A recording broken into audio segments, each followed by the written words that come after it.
오늘 본문 말씀 1에서 2절 말씀을 제가 다시 한번 읽어보겠습니다. 여호와께서 애굽 땅에서 모세와 아론에게 일러 말씀하시되 이 달을 너희에게 달의 시작 곧 해의 첫 달이 되게 하고. 오늘 말씀은 하나님의 명령으로 시작하고 있어요. 하나님의 명령. 그런데 우리가 이미 이해와 설득의 시대에 살고 있거든요. 요즘은 이해를 먼저 시켜주지 않으면 그냥 명령하면 따르지를 않습니다. 워낙 그게 보편화가 되었어요. 내 마음에 공감이 되지 않으면 얼마든지 직장도 노 하면서 그만둘 수 있는 그런 시대입니다. 그런데 이렇게 하나님의 명령이 의미가 있는 이유가 무엇이냐면 바로 명령은 다 이해되지가 않더라도 그것에 순종할 때 그것에 대한 보상이 있기 때문에 그렇습니다. 제가 얼마 전에 두 딸 아이를 이렇게 등원을 시켜주면서 둘이 막 경쟁을 해요. 내가 빨리 갈 거야, 내가 빨리 갈 거야, 막 경쟁을 하는데 그 문턱을 넘어서서 조금 가는데 미끄러워져서 둘 다 넘어졌어요. 그래서 제가 참 차분하게 설득하기보다는 명령한 것 같아요. 제가 안소윤 절대 뛰지 마, 알았어? 이렇게 명령을 했어요. 이것을 생각해 보면 부모가 자녀를 올가매기 위해서 생활에 불편함을 주기 위해서 그렇게 명령하는 것이 아니라 안전하도록 평안하도록 하기 위해서 명령했다는 것이 생각이 났습니다. 이처럼 하나님의 명령도 마찬가지예요. 막 사람을 불편하게 하고 막 옥죄고 그것에 목적이 있는 것이 아니라 마침내 나타날 하나님의 자비하심 때문에 그렇게 명령하시는 줄로 믿습니다. 이어서 본문 2절을 보면 이 달을 너희의 첫째 달로 삼으라라고 말씀을 하셔요. 원래는 이것을 태양력으로 계산을 하면은 이제 3월에서 4월이거든요. 그러니까 봄이 오는 그 시즌을 첫 해로 삼으라라는 말씀도 되는데요. 원래는 이스라엘의 그 절기상은 7월이었어요. 근데 7월 달에 있는 절기를 1월로 바꾸라라는 거예요. 이게 생각보다 별일이 아닌 게 아니라 별일입니다. 왜냐하면 우리가 혹시 기억나시는지 모르겠어요. 1999년에서 2000년으로 바뀌는 그때에 새천년이 온다고 해가지고 막 사람들이 막 난리가 난다고 생각을 했습니다. 한 예언가가 이날에 종말이 온다고 상징적으로 얘기한 거를 문자 그대로 받아들이면 그때의 종말이 온다고 생각했고, 컴퓨터가 아직 2000년이라는 거를 받아들여 본 적이 없기 때문에 대혼선이 올 것이다 그러면서 막 라면 같은 거 생필품 사재기 하고 막 그렇게 떠들썩했던 겁니다. 왜 그래요? 그 하루의 의미가 굉장히 컸기 때문에 그래요. 그런데 무려 지금 7월에서 7월을 1월로 바꾸는 6개월 정도의 차이를 변형시키는 것은 역사적인 사건이라고 볼 수가 있는 것입니다. 이것은 무엇이냐면 마치 예수님 이전에는 BC, 그러니까 비포 크리스트, 그 다음에 AD, 아노 도미니, 그러니까 예수님을 기점으로 역사를 나누듯이 이 6월절은 그렇게 역사적인 사건이기 때문에 그 해를, 그 달을 첫 달로 삼으라라고 말씀하고 계신 거예요. 그래서 이스라엘 백성들이 노예에서 하나님 나라의 시민으로 바뀌는 그 변혁적인 사건이기 때문에 우리는 어떻게 받아들여야 되느냐? 마치 예수님을 몰랐던 시절과 예수님을 알아서 우리의 언행심사가 하나님 보시기에 아름다운 모습으로 변해가는 그 기점이 되는 그 날이라고 보면 되는 것입니다. 이어지는 본문 3에서 4절 말씀 제가 읽어보겠습니다. 너희는 이스라엘 온 회중에게 말하여 이르라. 이달 열흘에 너희 각자가 어린 양을 취할지니 각 가족대로 그 식구를 위하여 어린 양을 취하되 그 어린 양에 대하여 식구가 너무 적으면 그 집의 이웃과 함께 사람 수를 따라서 하나를 취하며 각 사람이 먹을 수 있는 분량에 따라서 너희 어린 양을 계산할 것이며 했습니다. 3절에 보면 모세와 아론에게 아주 큰 미션이 주어졌어요. 혹시 여러분이 어떠한 사장이거나 어떤 단체의 뭐 이사이거나 아니면 어떠한 그 동아리의 회장만 돼도 인원 동원이 보통 힘든 게 아니에요. 이렇게 전화나 문자를 해서 좀 나오시라고, 또 이렇게 이런 사연이 있어서 꼭 오시라고 문자를 이렇게 돌려도 막상 알아보면 아파요. 저희 아내가 아파요. 아니면은 제가 아파요. 아니면 제가 선약이 있어요.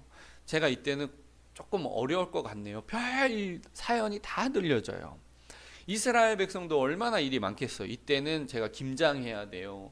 뭐 예를 들자면 그런 거예요. 뭐 배추김치라 김장하진 않았겠지만 뭔가 이유가 있다는 것을 알 수가 있어요. 해보면. 그런데 하나님께서는 그 모든 일을 멈추고 이 유월절 행사에 참여하라고, 사람들을 모으라고, 그리고 선포하라고 말씀하고 있습니다. 그런데 이날은 바로 1월 10일 날 행해지는 거예요. 이 유월절은 1월 10일 날 행해지는 거예요. 그러면 1월 1일로 삼지 왜 하필 1월 10일이냐, 이것을 생각해 보면 애굽에 10가지 재앙이 내려졌잖아요. 그러니까 그 10가지 재앙이 이루어지고 이제 급히 나가야 되기 때문에 1월 10일에 유월절 행사를 행하라고 말씀을 하셨습니다. 그래서 10일에 어린 양을 잡는데요. 이 양이라는 것은 어떠한 존재냐? 저도 많이 경험해 보지 않아서 잘 모르지만 제가 이제 배우고 듣고 뭐 봤다고는 볼 수 없지만은 어떤 구글이나 이런 유튜브 영상을 통해서 양에 대해서 검색하고 찾아보면 도살장에 끌려갈 때 저항이 없어요. 도살장에 끌려갈 때 저항이 없습니다. 심지어 주인이 그 양의 목에 칼을 들이밀어도 몰라요. 저항을 안 해요. 그래서 딱 베면 에 하고 죽어요.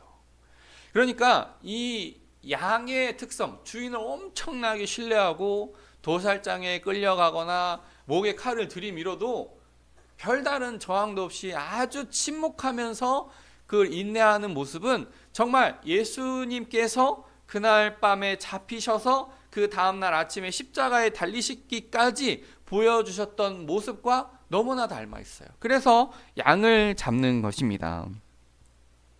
그런데 이 양을 먹는다는 것은 어떠한 의미가 있냐면, 이 양을 먹는다는 것은 하나 된다는 것을 얘기해요. 연합한다, 하나 된다, 이것을 말씀하고 있거든요. 그러니까 우리가 밀을 가지고 빵을 만들어서 먹으면은요, 밀의 생명이 희생됐잖아요. 잘라서 갈아서 빻아서 효소 넣어서 이렇게 빵으로 먹잖아요. 그 생명이 나한테 내 몸의 에너지 형태로 저장되는 거예요. 밀과 내가 하나가 된 거예요. 그런 연합의 의미로 받아들일 수가 있어야 합니다. 우리가 또한 성찬식을 하는 이유도 여기에 있어요. 우리가 떡을 먹고 포도주를 그날은 이렇게 조금 마시고 이렇게 하는 이유가 주님과 우리의 연합을 말하고 있기 때문에 그 성찬식을 행하는 것입니다.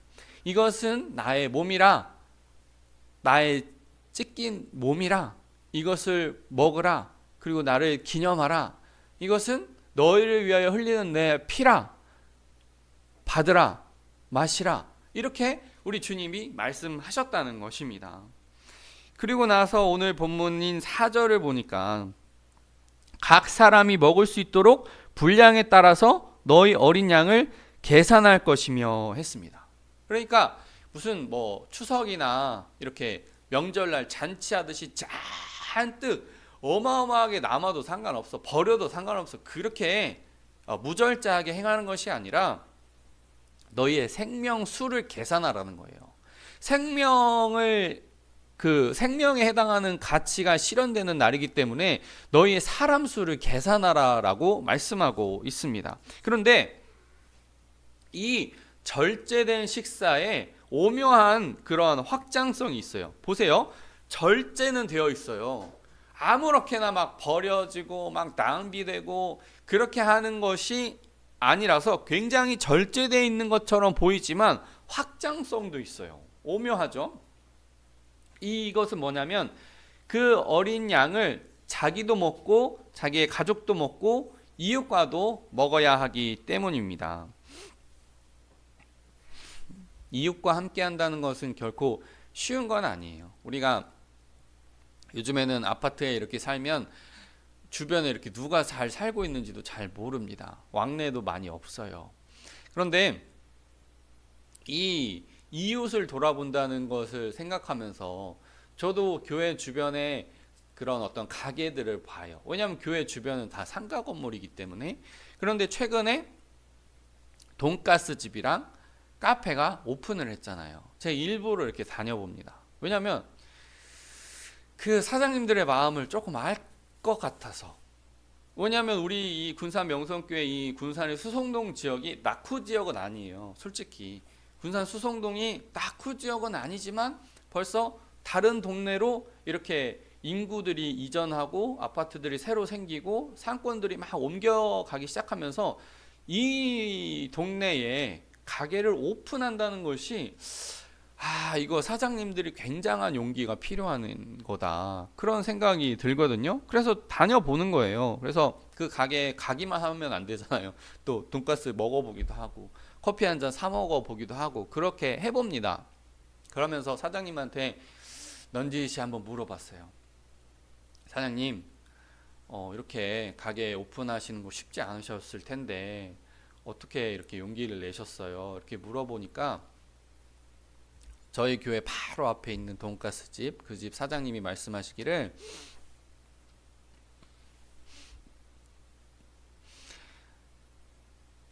3년 정도 예상하고 있습니다. 뭘 3년 정도 예상하시는 거예요? 우리 가게가 오픈되었다는 것을 주변 사람들이 알게 되는 그러한 기간이 3년 정도 걸릴 것이라고 보고 있습니다. 이렇게 말씀하시더라고요. 저는 굉장히 큰 위로를 받았어요. 믿지 않는 사람들도 어떤 자기가 공간을 점유하잖아요. 사장이 된다는 것은 어떠한 공간을 차지하고 있는 거잖아요. 이 공간이 여러 사람들이 들를 수 있는, 올 수 있는 그런 공간으로 활성화되기까지 기본 3년은 인내한다는 거예요. 그렇구나. 저는 그 사장님을 위로하러 갔다가 제가 위로를 받고 왔어요. 그러니까 오늘 말씀에 개인이 그 양을 먹고 가족이 식구가 그 양을 먹고 이웃에게까지 신경을 쓰라. 이 말씀이 우리에게 참 위로가 된다는 것을 알 수가 있습니다.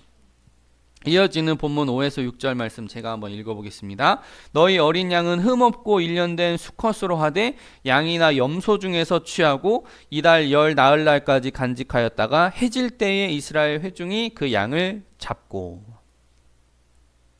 5절에 흠없는 이라는 것은 당연히 예수님을 표현하고 있어요. 그리고 1년 된 수컷은 장자를 의미하는데 이 장자는 부모가 자녀를 이렇게 태어나게 할 수 있는 생명력이 있다는 것을 말해요. 그래서 장자는 생명력, 흠없는 것은 예수님, 그리고 장자는 생명, 이것들을 의미한다고 볼 수가 있습니다. 그런데 저는 이 말씀들 중에서 주목하여 본 사실은 바로 염소도 먹을 수 있다라고 말씀하신 거예요. 저는 이게 오늘 본문의 말씀 중에 정말 어떻게 보면 가장 특별한 의미를 가지고 있다고 봐요. 보세요. 양이 그런 의미를 가지고 있다고 내내 설명을 드렸잖아요. 그런데 염소는 안 그래요. 좀 성격이 괴팍하고 들이받기도 한단 말이에요. 그런데 그런 의미를 생각하면 다 양을 먹어야 돼요. 온 백성이 다 양을 먹어야 돼요. 부자들이 정말 어디 해외에서 수입을 해서라도 양을 다 나눠 먹어야 그 하나님께서 말씀하신 온전한 의미를 실천할 수 있을 것 같거든요. 근데 염소도 허락한다고 하셔요. 이게 어떠한 의미일까 곰곰이 생각해 봤는데 저는 가난한 사람들을 생각해 주시는 하나님의 자비하심이라고 봐요. 보세요. 1년에 한 번 그 순양을 잡아요. 1년 된 순양을 잡아요. 전체 가축이라고 하면 뭐 그렇다 칠 수 있지만 1년 된 순양을 잡아야 되면 1년 된 수량의 가격이 어떻게 되겠어요? 폭등하겠죠. 그러면 물론 아까 전에 이웃을 살펴주라고 했기 때문에 이웃을 살펴주겠죠. 그 말씀대로 행했다면. 그렇지만 받는 사람 입장에서는 매번 받아야 되는 거예요. 그게. 그러면 받는 사람도 신앙이 있을 수 있잖아요. 하나님을 향한 사랑의 마음이 있을 수 있잖아요. 그런데 1년 된 순양을 사기는 힘들어. 그러면은 이렇게 할 수가 있는 거예요.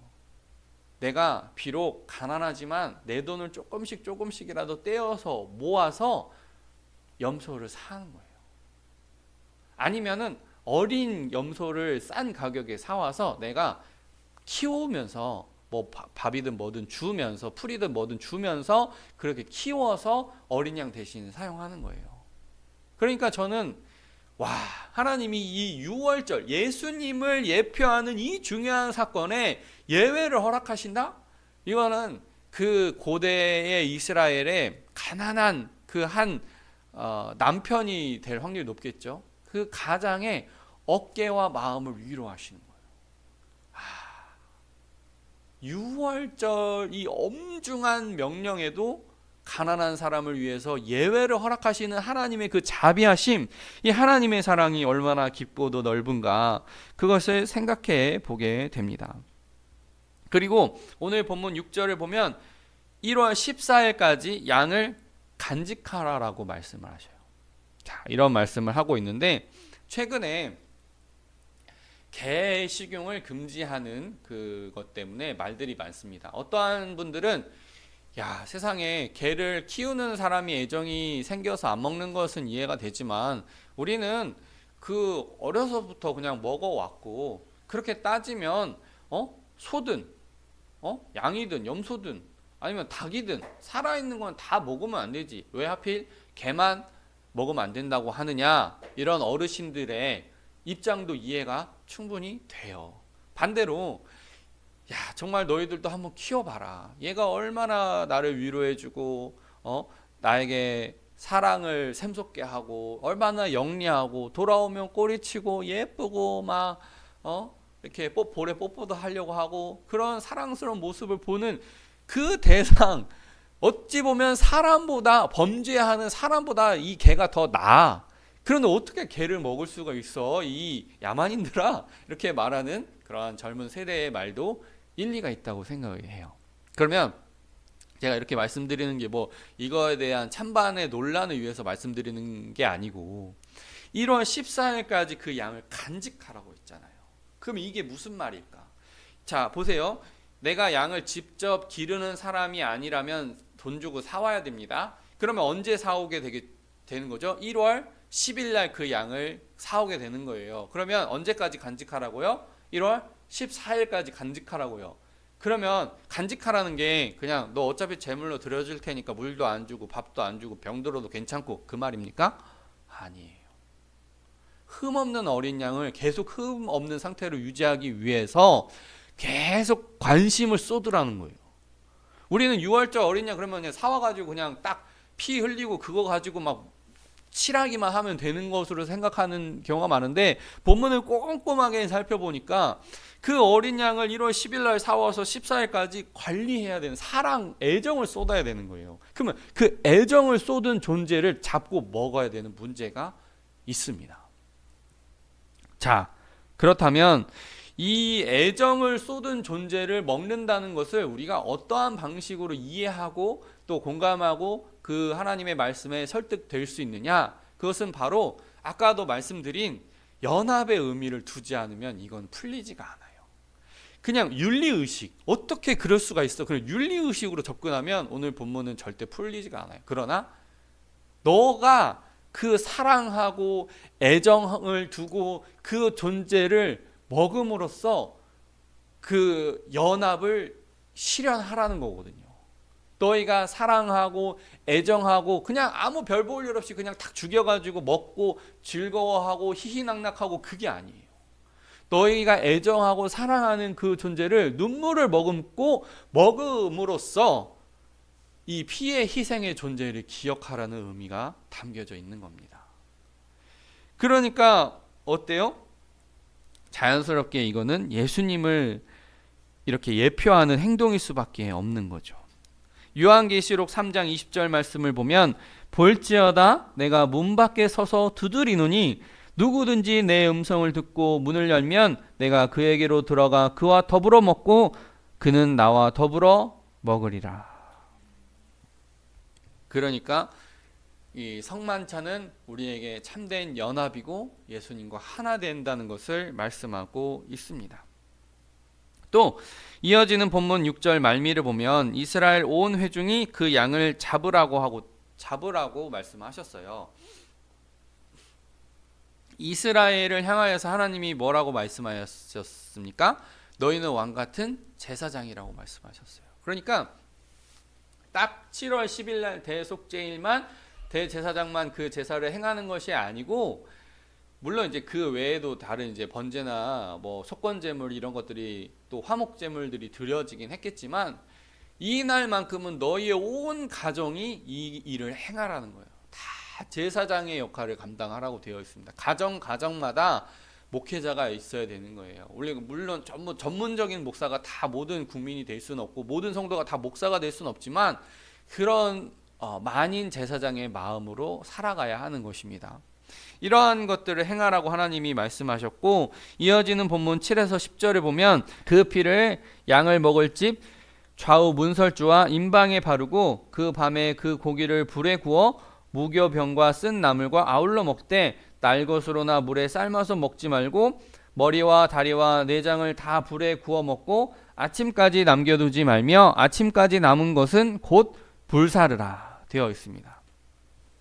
그 피를 좌우 문설주, 그러니까 양쪽 기둥과 임방 그 위에 바르라고 되어 있어요. 그러면 밑에는 왜 안 발라요? 거기는 발로 밟고 지나다니는 자리이기 때문에 훼손되기 때문에 그냥 양쪽 기둥과 임방에만 바르라고 말씀하신 겁니다. 그러면 왜 뭐 바르려고 하면 피가 남으면은 더 많이 이쪽 저쪽 더 많이 바르지 왜 딱 문에만 바르라고 말씀하셨느냐, 이것을 생각해 보면 마치 우리 대문 옆에, 요즘은 그런 집 많이는 없지만은 그 예전 집들 보면 명패가 있어요. 누구누구의 집, 이렇게 명패가 있습니다. 그 명패가 그 집 전체를 대변해 주는 겁니다. 마치 우리 몸 안에 이 입이나 혀가 비율로 보면 한 1%밖에 안 될 수도 있어요. 우리 몸 전체의 구성을 보면 이 입이나 혀라는 이 공간이 차지하는 비율이 1% 정도밖에 안 될 수 있어요. 그렇지만 우리는 이 혀 하나 가지고 모든 인격을 다 표현하잖아요. 그러니까 그 문설주와 임방에 피를 바르는 행위 자체는 그 집 전체의 정체성을 드러내는 거예요. 나는 하나님의 백성입니다. 나는 하나님의 자녀입니다. 나는 예수 그리스도를 믿는 성도입니다. 이것을 그 행동을 통해서 표현하는 것입니다. 그래서 그 작은 표시로 인해서 장자의 죽음이 유월, 제가 영어를 잘 안 쓰려고 하는데 너무 좋은 표현이에요. 패스 오버. 그러니까 그 재앙을 넘어가게 하시는 그런 큰 은혜를 주셨습니다. 그리고 본문을 보니까 불로 구운 고기와 무교병과 쓴 나물을 먹게 하셨거든요.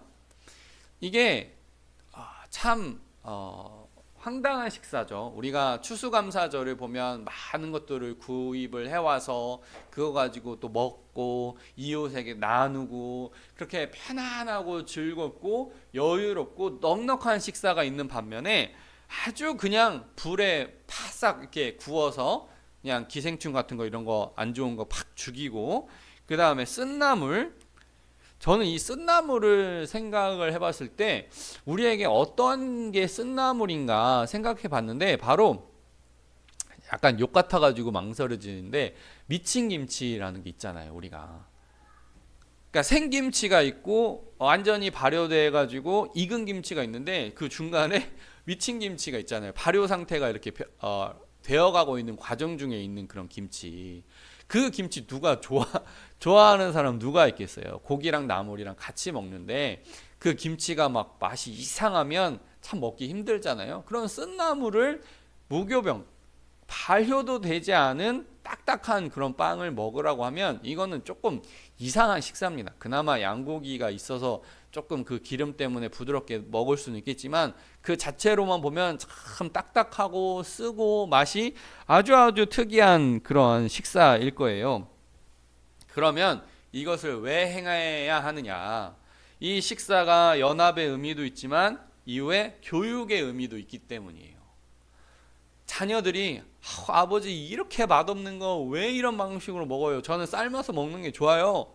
이렇게 반문한다 하더라도 아버지는 그 대답할 말을 준비를 해야 되는 거예요. 아들아, 딸아, 우리가 이렇게 쓴나물 먹고 무교병 먹고 이렇게 고기를 구워 먹을 수밖에 없는 이유는 하나님께서 우리에게 베풀어 주신 그 자비의 사건 때문에 우리가 급히 탈출하는 그것을 기념하기 위해서 이렇게 하는 것이다. 이것을 위해서, 이 대답할 말을 준비하기 위해서 해야 하는 행동이거든요. 이어지는 본문 11에서 12절 말씀을 제가 또 읽어보겠습니다. 너희는 그것을 이렇게 먹을지니 허리에 띠를 띠고 발에 신을 신고 손에 지팡이를 잡고 급히 먹으라. 이것이 여호와의 유월절이니라. 내가 그 밤에 애굽 땅에 두루 다니며 사람이나 짐승을 막론하고 애굽 땅에 있는 모든 처음 난 것을 다 치고 애굽의 모든 신을 내가 심판하리라. 나는 여호와라. 아멘. 우리가 11절에서 얻을 수 있는 메시지는 이스라엘 백성들의 나그네 정체성이에요. 나그네 정체성. 우리가 다 알고 있다시피 이스라엘 백성들이 가나안 땅을 정복하고 또 어떻게 합니까? 제비를 뽑고 그 이제 유목 생활보다 농경 문화를 더 중시하면서 이렇게 살아가지 않습니까? 그런데 이 유월절 행사를 통해서 너희가 나그네였다는 사실을 기억하게 하시는 거예요.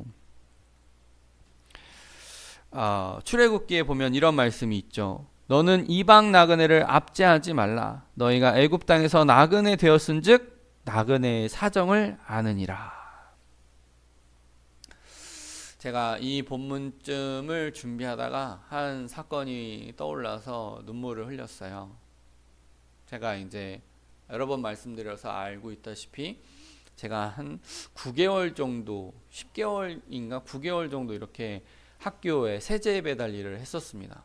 이렇게 하고 나면 땀이 항상 범벅이 됐었던 것 같아요. 비를 맞으면서 일한 날도 많았고, 그렇게 일을 열심히 하고 이제 일을 마치고 이제 차를 타고 교회를 가려고 하는데 전화가 왔어요.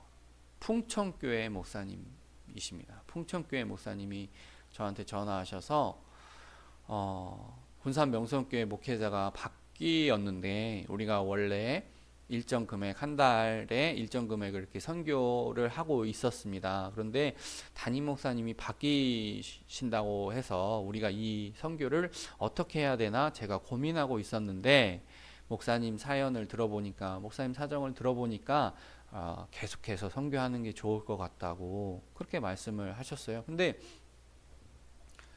저는 이제 노회에서 도와주시는 것도 있잖아요. 월세를 보조해 주시는 그런 노회 후원도 있기 때문에 제가 그래도 목사님께 한번 다시 물어봤어요. 목사님, 의무가 아닌데 노회에서 이렇게 하라고 의무적으로 강제하는 것도 아닌데 왜 도와주시는 거예요? 물어봤더니 그 목사님 그렇게 말씀하시더라고요. 목사님, 저도 작은 교회 담임할 때 도움 많이 받았습니다.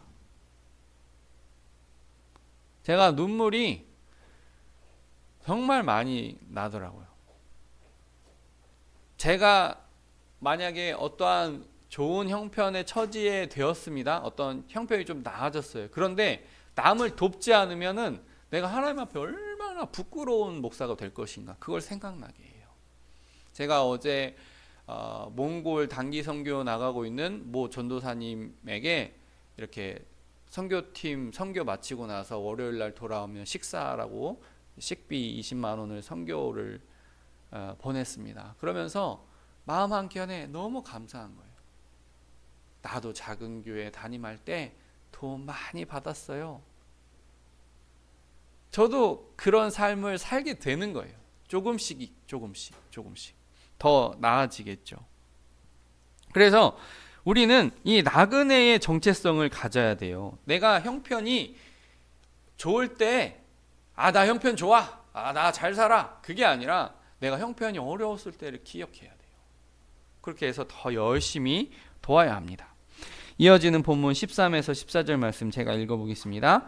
내가 애굽 땅을 칠 때의 그 피가 너희가 사는 집에 있어서 너희를 위하여 표적이 될지라. 내가 피를 볼 때에 너희를 넘어가리니 재앙이 너희에게 내려 멸하지 아니하리라. 너희는 이 날을 기념하여 여호와의 절기를 삼아 영원한 규례로 대대로 지킬지니라. 제가 이렇게 말씀을 준비하고 있는데 한 사건이 생각났어요. 제가 신대원 공부 준비할 때 자취방에서 이제 공부 열심히 하고 있었는데 여호와의 증인이 찾아왔어요. 똑똑똑 계셔요. 그래서 어쩐 일이세요? 저희 전도하고 있습니다. 얘기 해보니까 약간 이상해요. 6월절 지키십니까? 그러시는 거예요. 이상하다. 해보니까 여호와의 증인이 이제 요즘에는 그냥 안상홍 증인이라고 대놓고 하더라고요. 하필이면 또 안씨예요. 가문의 수치라고 생각을 하는데 그 분들이 6월절을 실제로 오늘 본문의 근거에서 6월절을 양을 잡고 이렇게 6월절 지켜야 한다고 하는 거예요. 제가 이제 내보냈지만은 우리가 왜 6월절을 실제로 안 지키는 실제로? 그럼 우리가 실제로 지키는 거예요, 사실은. 예수 그리스도를 믿는 것이 6월절을 실제로 지키는 겁니다. 예수 그리스도가 그 어린 양, 그러니까 그 그림자가 본체가 되셔서 이 땅에 성육신하시고 그 33년간의 생애를 하시면서 3년 공생애를 하시고 정말 어린 양처럼 잡히시고 십자가에 달리시고 그 피를 다 쏟으시고 마침내 부활하셔서 우리에게 영원한 생명과 천국이 있다는 것을 알려주셨고 그분이 우리에게 성만찬을 제정해 주신 덕분에 우리는 진짜 6월절을 지키게 된 것입니다. 우리가 이 사실을 믿고 우리가 하나님과 예수님을 잘 전하는 그러한 삶을 살아야 합니다. 우리가 부족해서 우리가 연약해서 전도하기 쑥스러워서 지체되는 부분도 있지만 또 요즘에는 시대적으로 모르는 사람이랑 이렇게 붙잡고 얘기하기가 참 어려운 시대가 돼버렸어요. 그냥 다 이제 돌이키고 이런데 이러한 상황 속에서라도 아브라함처럼 선교적 삶을 살든 아니면 끊임없이 친절을 베풀든 아니면 작은 언어로 교회 나오라고 이렇게 독려를 하든 어떠한 방법이든 멈추지만 않는다면 우리에게 전도의 희망이 있는 줄로 믿습니다. 우리가 이러한 삶을 살아서 하나님의 그 영광을 더 널리 전하는 귀한 사람 되시기를, 그런 귀한 성도님 되시기를 주님의 이름으로 축복합니다. 아멘. 기도하겠습니다.